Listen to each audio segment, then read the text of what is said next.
What's going on, everybody? It's your boy Chris coming at you for another DeerFish gaming video.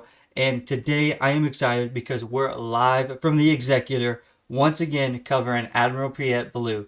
I have just been playing this deck left and right. I've been enjoying it so much, I decided it's time to give you guys my updates. I think it's in potentially the final form that I can get it to.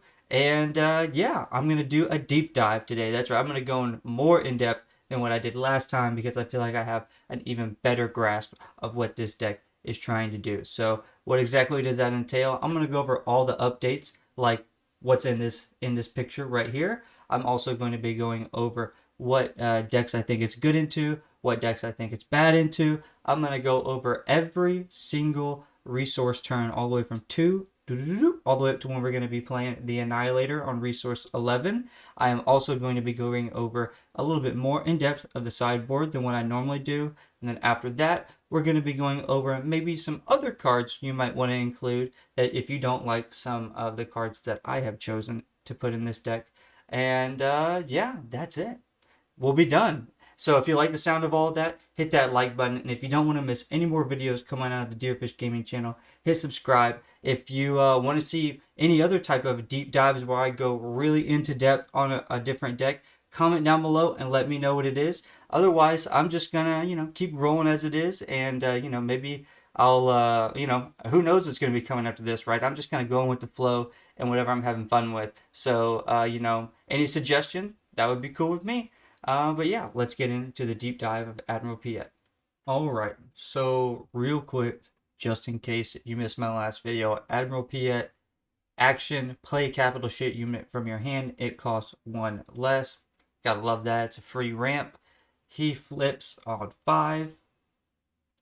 And each capital ship unit you play costs 2 less when he's flipped. 2 attack, 7 health. Not necessarily a big attacker. We have him for his ability, right? And he flips at 5, like I said before. So he flips pretty early after 1 ramp. On turn 3, boom, you're going to be right to flipping Admiral Piett and getting into some big ship action. Ugh. All right, now moving over to the base. We have switched over from a 30 base over to the 35 base Colossus. And I have taken out a 2-drop in the Onyx Squadron Brute for prepare for takeoff. Okay, it's a really good card. You search the top 8 cards of your deck for up to 2 vehicle units, reveal them, and draw them. This card is very, very good with Colossus.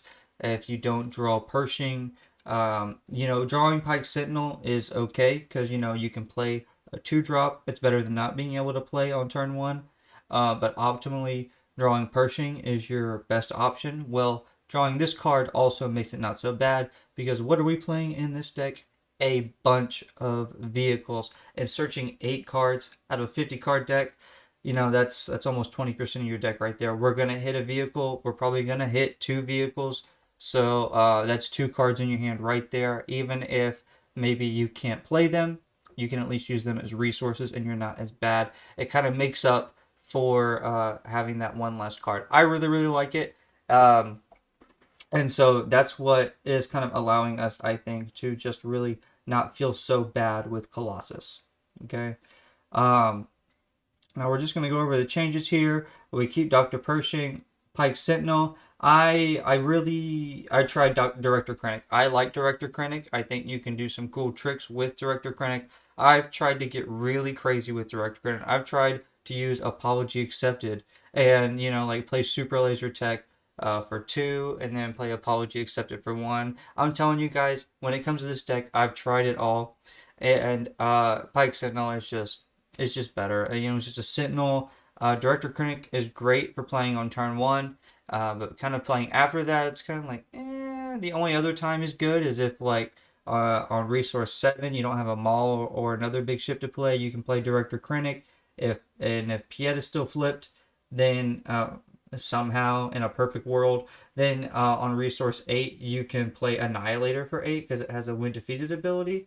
But we're also not main decking Annihilator anymore, so there comes that. And just as I kind of took things that had win defeated abilities out of the deck, Director Krennic gets less and less good. So Pike Sentinel is just where it's at. A 2-drop Sentinel, can potentially protect you from an attack at any point. So it's just really, really good on the ground. It's very good. Super Laser Tech is still in here.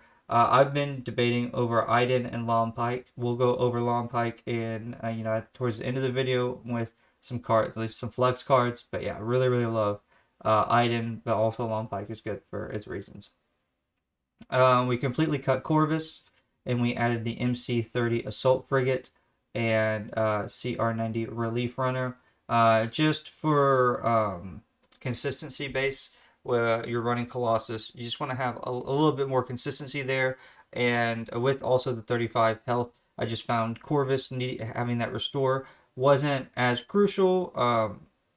Was either only getting one attack off or no attacks off from Waylaid, or I was resourcing it. So we pretty much replaced Corvus with top target. Okay, attached unit gains bounty, heal 4 damage from a unit or base. If this unit is unique, heal 6 damage instead. So just you heal more damage. We're all you heal more damage from your base, and it only costs 1. We're playing so much removal. We're probably going to be able to take advantage of this, and it does come in handy a lot. So I really, really enjoyed top target over what you would call over Corvus.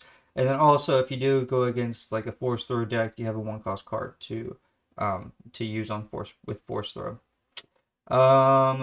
And we put the 3rd Devastator in, and no glory, only results. Okay, I had it in the side deck. It's not that I wasn't hot on it. It's just I don't know. I guess it was. I wasn't hot on it, but the card's great. Don't get me wrong, the card is great. If you go against Django, it's great. If you go against Hero Red, they play K2SO, you can claim, and then immediately on the next turn, you can play No Glory on their K2SO, and, you can get rid of their K2SO and then also deal 3 damage to their base, or make them discard a card from their hand, so you can kind of 2-for-1, do things like that. Also take control of like Django's Ruthless Raider, and then you take you do that on trigger effect. Excuse me there, I apologize. But yeah, so I really, really have been liking No Glory only results. I don't think 3 is where it is. I think 2 is fine because we got Avenger, we got Devastators. Like, this is just to help get us to those big boys. Then we have 1 salvage in the side deck. I don't remember if I had that in the main deck or in the side deck, or if I had one at all, but we have 1 salvage in the side deck. Again, it's a 0-cost card. You can side it in against a force throw type deck. Also, you can just side it in if you feel like they have a lot of space removal and you want to replay one of your ships. It's a good card. It's basically this deck's Palp's Return. You don't necessarily need Palp's Return. We would only really use it for for Maul. And this hits everything besides Maul that we would want to bring back. So we have 3 scanning officers in the side. This is I don't think I had these in the side before. We got them in the side now.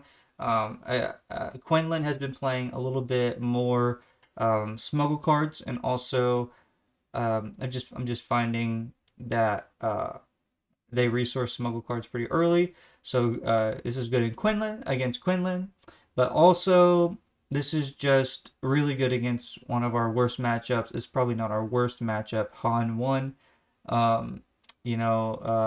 Without scanning officers, it is really rough. We'll get into that later. But yeah, we have 3 scanning officers in the side to help us against decks that are trying to play a good amount of smuggle. I would say, I think the main 2 popular ones right now that have like smuggle cards are the Quinlan and then the Han 1.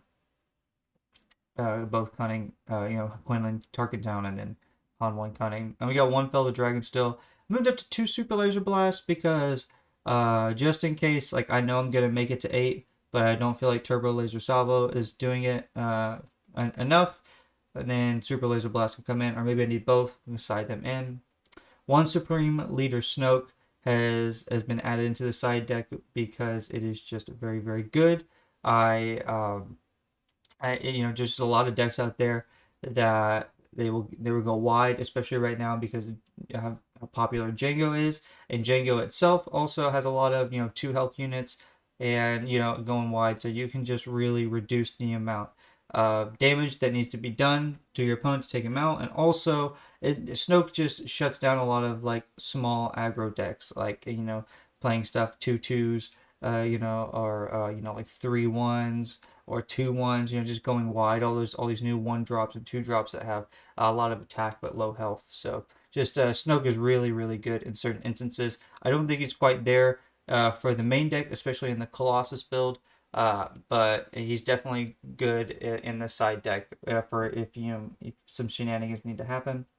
Relentless, still got the one Relentless, and we have moved Annihilator from the main deck to the side deck. Weren't always getting there. I found that Devastator was much better to have and much more consistent than 8. However, Annihilator is going to be very good against some like mid-rangey and control. Like if you're not going to get got by the time by like resource 9, resource 8, resource 9, then you can probably side in Annihilator and you can probably get some good use out of it. It hits for 12. It has 12 life. It's very good, and it has a win played and win defeated ability. But yeah, so that was all of the updates to the deck. It's I think it's a very solid deck, and I'm going to get into what exactly we're looking for on each resource turn. Each resource turn right now.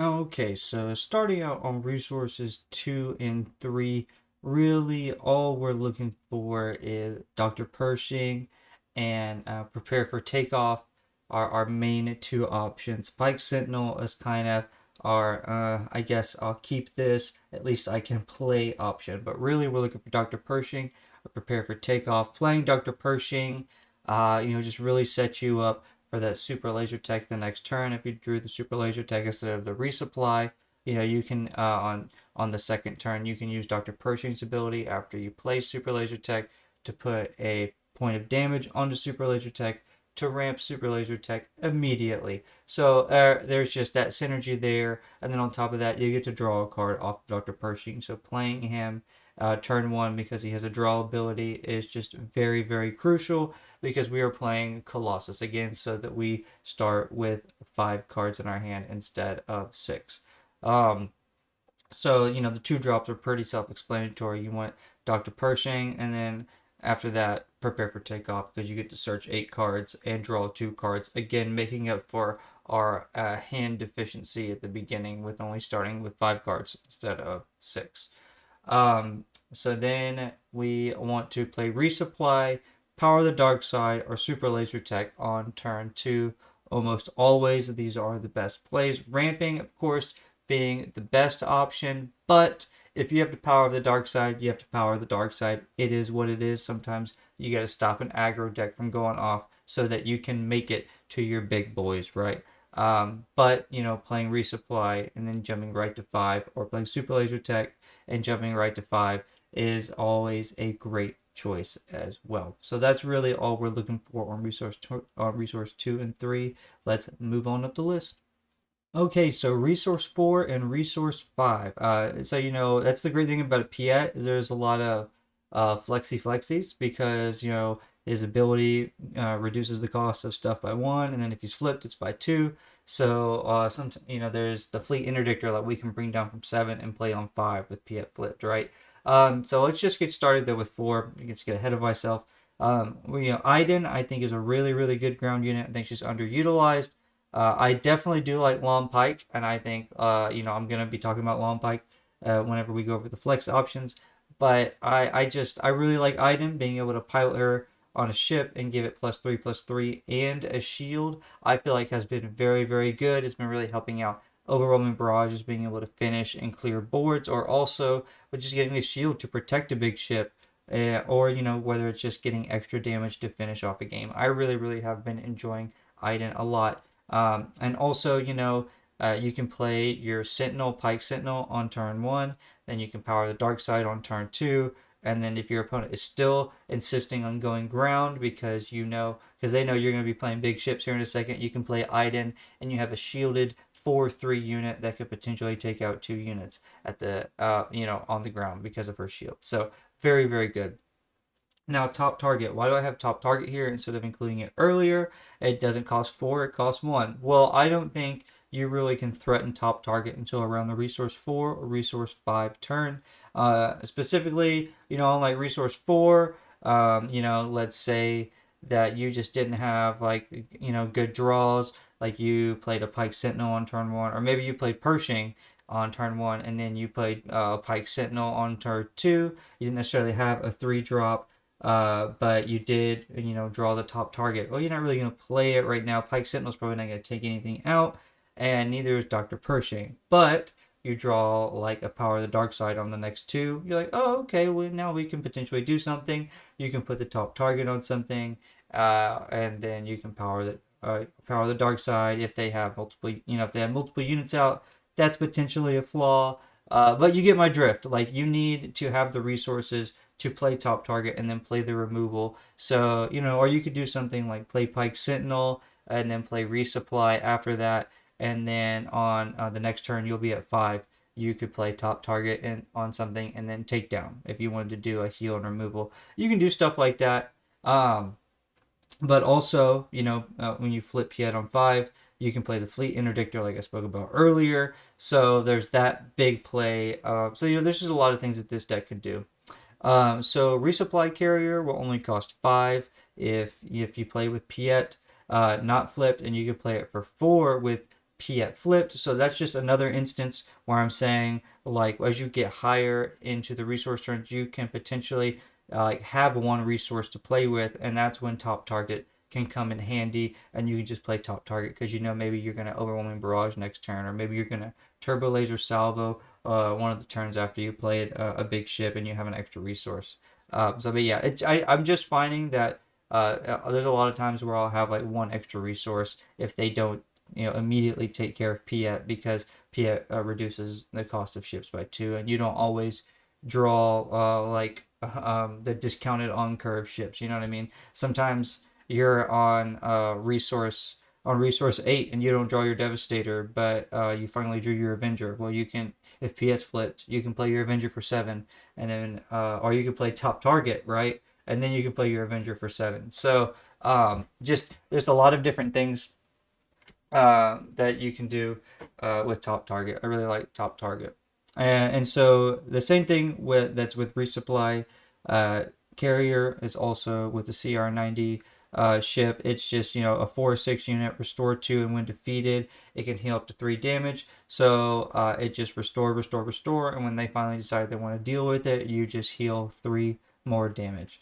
And then No Glory, only results. We spoke about this a little bit earlier. This card is very, very good. It's basically like Vanquish, but better, because it can defeat things like the new Chewbacca and Lurking TIE Phantom. Then also you can get those cool when defeat abilities from like K2SO or from Ruthless Raider. I think that those are the main ones, right? Or Annihilator, right? If someone plays an Annihilator on you, you can take control of their Annihilator and then when defeat, and then use their Annihilators when defeated abilities. So there's just a lot of cool things. Or Super Laser Tech, right? Your opponent plays like you play Resupply, they play Super Laser Tech, thinking, okay, we're cool. You claim, and then you boom, no Glory only results are Super Laser Tech and steal their ramp away from them. That's also really nasty. Really, really nasty.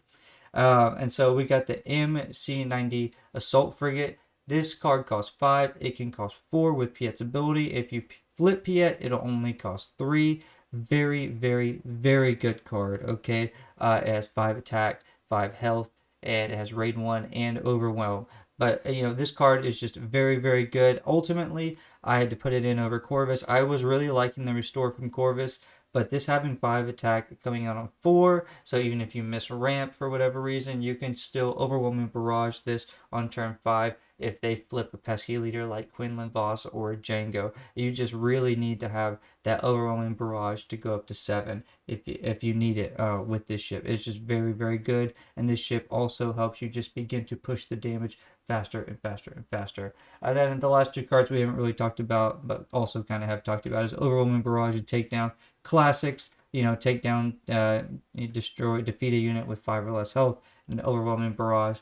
Put +2/+2 on a unit and deal damage among other units divided based on the power level of that unit. Very, very good. Very, very good. So this is what we're all looking for on the resource 4, resource 5 turns. We're really starting to get into the big boys here. This deck really ramps up fast. I really like how fast this deck can ramp.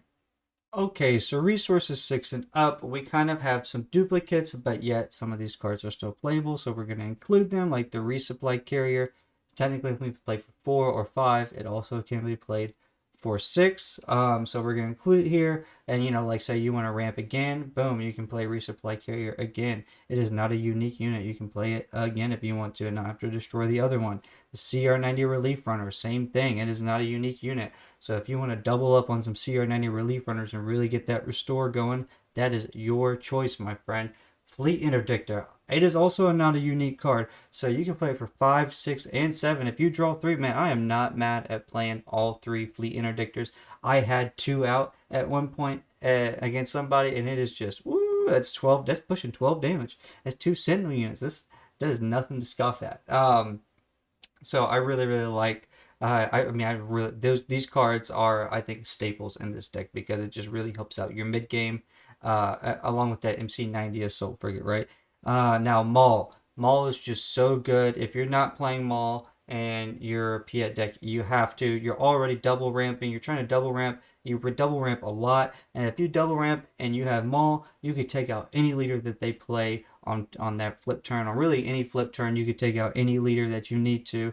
And you just instantly feel safe. And also, he has that ambush overwhelm, help you finish the game if you need to, if someone is like finding a way to stop you from getting those last few points of damage in. Just really like Maul. Now the Arduin's Assault Cruiser. I only have 1 in here. I had 2, moved it down to 1. If they don't play really a lot of space for you to take advantage of this with, then it feels bad. If they're playing a lot of space, it feels great. So I think 1 is fine, but just to have as a backup for it's a 7 attack and 8 health ambush unit. And then on top of that, if it does defeat a unit when it attacks, you can put that unit in play as a resource. It's really, really cool when it happens. It doesn't always happen like that, though, because, most of the time you're either like turbo laser salvoing a lot of stuff away, because most of the time Piett won't make it to be able to play play that card. Like normally when you flip Piett, people try to take Piett out really fast, and for good reason, because nobody wants an Avenger to come out on 7. I mean, that is terrible for your opponent. If you're able to play an Avenger out on 7, it's an uphill battle for your opponent, unless they got the waylays, or unless you're playing another blue deck where they have straight out removal to match it. So yeah, it's just but the assault carrier, the Arquitens Assault Cruiser is just it's just fine. I think it's a little bit fancy tech. But 2 I'm not mad at, but I think 1 has been the sweet spot for me. The Turbo Laser Salvo I love it. I know some people are hit and miss on it. If you're going against a deck with space removal, it can feel bad.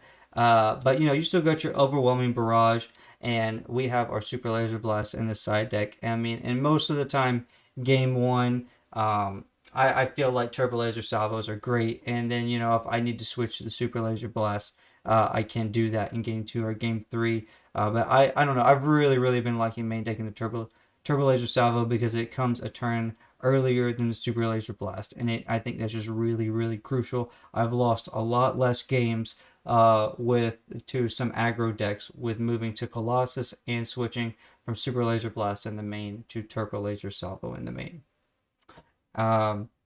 Avenger. We love Avenger. Okay, it's a 9-cost ship, and if Piett's flipped, you can play it for 7. If Piett's not flipped, you can play it for 8. It has 8 attack, 8 health, and when played on attack, you can defeat your stumbling over my words. You choose an opponent, and they have to defeat a unit that they control. So that's a really, really good, really good card. I apologize for stumbling over that. Good lord. But yeah, it's a great card, and bringing that out on 7 is very, very nasty, and it's almost Yeah, it's I don't know. It's your choice. What's nastier, playing an Avenger on 7 or playing a Devastator on 8? Devastator is so crazy. Okay, so it costs 10 attack, 10 health, and it has Overwhelm, and it's a Sentinel. And then on top of that, when played, you may deal damage to a unit equal to the number of resources you control. So you can deal 8 damage to something, 9 damage to something, 10 damage to something. It is very good. And Devastator having 3 of is one of the reasons why we can remove a couple of the removal spells out of here, because Devastator will take that spot, and it's a big body. It's a big body. So that's all the units. That's really all the cards that we're looking at in this deck. You want to start with those low drops, looking for that Pershing, moving to the ramp with the resupply of the Super Laser Salvo, or the Super Laser Tech, not Super Laser Salvo, Super Laser Tech. Or if you're going against aggro, look for that Pike Sentinel, and you got that Power of the Dark Side. Yeah, and then we just move up into, pick your poison. Do you need to get a little bit more removal going? Do you need some ground action with Iden? Or maybe you need some healing with top target. We got a lot of different options in this deck. So, okay, so let's talk about some flex picks. We got the Gladiator Star Destroyer. You can play that 5 or for 4 if Piett is flipped. 5 attack, 6 health. When played, give a unit Sentinel for this phase. So if you want to give something Sentinel, stop that aggro from getting you down before you can really start to pop off. I think it's a good choice. Same thing with the Perimeter ATRT. You could also play Lieutenant Chilton. We'll talk about these two together. The reason why I include the Perimeter ATRT, because you can get that 5 health on a Sentinel without having to reveal cards in your hand. But Lieutenant Chilton, you reveal the cards and it gets experience tokens, so it can have a higher attack threshold, but same. But I don't know. I'm not sold on the revealing the cards in hand, but um, sometimes you don't care. Sometimes you do care. It's a card that has had a lot of success, I think. So I don't think it's a bad card. I'm just up in the air about it. And the Perimeter ATRT, I think, is decent, but I don't know. I just find Iden or Long Pike better at the 4 slot. We have Long Pike down there. 4 cost, 4 attack, 6 health, and on attack, you can give a friendly unit a shield token, but you also have to give an enemy a shield token, and it's just it's a really good card. You could smuggle it if you're going to get discarded. You can, so you can still have something to play on 5. You won't be able to play it on 4 if you smuggle it, but just having a smuggle card for if you're going to be discarded is very good. Dogfight is another card that I think is potentially coming up as, this is a potentially nice little tech card. If you want to get an extra restore off with the CR90 Relief Runner, Dogfight. Maybe you play Maul and then you have 1 resource left over and you want to have Maul attack again and ambush again, or overwhelm again, Dogfight. Avenger, you want it to attack twice in 1 turn to help clear the board, Dogfight. Devastator, overwhelm twice for game, or whatever, or attack once for base and then overwhelm something with Dogfight for game. I don't know. There's just Dogfight creates a lot of different instances, especially if you're going against an opponent that is playing heavy into space. You can just use Dogfight to really control that space even harder than you already were before. Vigilance is a very good card to include for the control. Kind of mirror matchup. You can do the heal discard. It also has a removal aspect to it, right? But you have to play it for 6 because we're not playing double blue.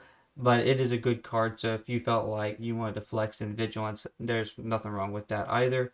Covert Strength is another smuggle card. You heal 2 and give that unit an experience token. I've been thinking about potentially playing with this card a little bit, but I personally haven't used it all that much. I've taken notice of this card and I was like, it's another smuggle card. Why don't I include this in the flex options? Because healing a unit and giving an experience token is not so bad, and also the smuggle aspect, just in case discard, like the Quinlan target down deck, gets more and more popular. But yeah, these are some good flex options. There's obviously more cards that are out there that you could potentially throw into the deck. These are just some options that I chose that I think maybe you guys might like instead if you didn't like some of the other cards that I have in the deck. But now let's get into my non-Colossus updated deck. I'm going to show you guys that real quick. Okay, so without Colossus, we have that extra card in our starting hand, so we can get a little bit risky with it. So we throw the Onyx Squadron Brute back in. Also, if you wanted to cut it, it's not the worst thing in the world. It is best to have like 7 to 8 2-drops, so I do think it's better to have it in, especially because you can play it on turn 2 and then pilot Iden on it if you absolutely need to, worst case type scenario as like a plan D. But it is what it is. If you want to cut that, I think it's perfectly fine. And then the other change we made from Colossus is we don't have 3 CR90 relief runners. We have moved down to 2 so that we can put in 1 Snoke from the side deck into the main. And I think that is just juicy fruits right there. I think it's really, really good. It's just with Colossus, you need that extra consistency. So prepare for takeoff, and then that third CR90 relief runner just ensures that that early game isn't hurt by having that one less card. And then the other changes we made were we had 2 Vigilances in the side deck. I tried to think of a way to fit the third one in, but with only 1 Relentless, I didn't feel like I was drawing it enough. And if you're playing Relentless, you probably needed to play it as soon as possible because you're trying to stop those events. So I think 2 is just better. And then I moved down to 1 Super Laser Blast. Just because you're playing the Vigilances and the Annihilator and you have the Relentless. So I don't know, and also the Super Laser the Turbo Laser Salvo. So I just think you have a lot of removal, and you don't, again, you have that extra card in hand, so you may not have had to resource a removal card because you have 6 cards starting in your hand instead of 5. So I think this is a little bit better, and it just allows a little bit a few extra options, which can be crucial in some instances. But also with Colossus, you have that extra health, and I've been able to survive against aggro decks a lot better. Now, speaking of what the deck is good into and what the deck is not good into, let's get into the a few matchups of what I think the deck is good into and not into. All right, let's talk about some matchups real quick. Django and Boba Fett are trying to do, TDR shenanigans with Devastator, Sneak, Devastator, Ruthless Raider. Django is, the most broken deck in the game right now. He's probably going to be banned soon. If not, probably TDR is going to be banned. Who knows what they're going to do there? But it is absurdly strong, and we do really well into this deck. They're trying to play big ships early and sneak them out with sneak attack and TDR. Well, we just play big ships early all the time, and we play big ships with Sentinel. The Fleet Interdictor really locks in this match. Yeah, I feel really comfortable into these. I'm not saying it's a guaranteed win or anything like that. You certainly need to practice and figure out exactly what's good at what time. But once you get that down, I mean, I think I've only lost a couple of matches to Django with this deck. I've definitely won way more than lost in testing. The problem is the other side, of this coin, right? Sabine is kind of a brick wall. Colossus fixes that in a way. Before Colossus, I felt like if I had my best options and Sabine had their best options, I was just going to lose no matter what. It didn't matter. But with Colossus, I feel like I have a shot. And, it's getting 35 damage on a base is a lot. And they only have 25 health most of the time, Sabines. So, a couple of your, Devastator, 2 attacks, and that's 2/3 of their health.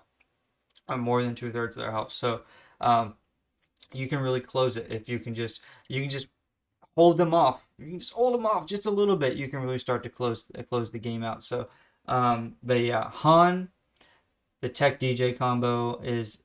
We all know how that feels playing a control deck and going against Han 1, a good Han 1 player, and getting Tech DJ'd. It just stops you from playing all your big ships. You have so much big big ships to play, and if you get tech DJ'd constantly, you're just not going to be able to play them. It is what it is. So that's going to be a lot on the controller. They have a lot of answers, and if they don't have Tech DJ, they have Commandeer, they have EMP, they have Waylay, they have Cantina Bouncer. They just have a lot of ways to stop us from getting our big ship shenanigans off. Han 1 is just a very bad matchup for us, unfortunately. And then Quinlan Voss. So at the top, we have Sabine, great with Colossus. Quinlan Voss, much worse matchup with Colossus. You go into top deck mode almost instantly. Prepare for takeoff is almost, and Pershing is almost like an essential that you need to have going into, what should I call it, going into the, into turn one, because you need to get that draw. And games 2, game 3, you need to make sure you side in that salvage, that extra free card, and you need to keep those top targets handy. And side in those scanning officers. Maybe take out a couple of the big boys, because Quinlan Voss doesn't go that big over 7. They typically have like Poe Dameron is their biggest one they've been running at 5 with 6/6, and then the Han Solo at 7 cost that has 6/6. So they haven't really been playing that many big cards after that. So you want to side in a couple of as many smaller cards as possible, so that you can avoid some big damage from the force throws. But yeah, so these are 5 of the most popular decks going on right now, and this is how I feel Piett matches up into these decks.